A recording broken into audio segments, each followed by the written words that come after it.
السلام عليكم. هعمل معاكم النهارده اللي هي الشطه اللي هي الفلفل الحامي.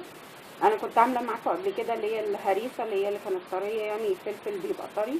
لا، في اكلات بينفع معاها اللي هو الفلفل اللي هو الهريسه ده، وفي اكلات ما ينفعش، عايزه بتبقى شطه جافه زي صلصه المكرونه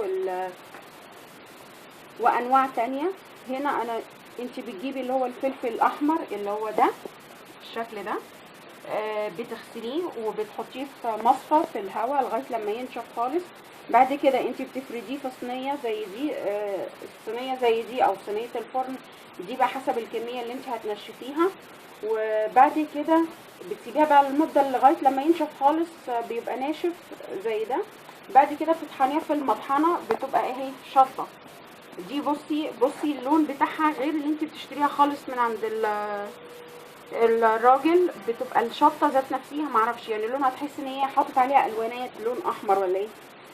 دي الشطه دي بيسموها اللي هي الشطه السوداني. يعني بصي شكلها عامل ازاي، وبتبقى شطه مولعه. يعني انصحك وانتي بتعمليها في المطحنه بتاعه الخلاط، ايديكي ما تجيش على وشك او على عينيكي، لان بتبقى ايدك ذات نفسها من مطرح مسكه الفلفل بتبقى فيها شطه، فممكن تحرق عينيكي او تحرق جلدك.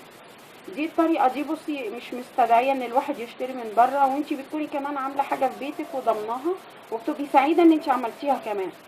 فاتمنى ان الفيديو ده انتوا تنفذوه واتمنى ان هو يعجبكم. ومتشكره قوي قوي لدعمكم لقناتي بيت العيله، ومتشكره قوي ليكم. شكرا.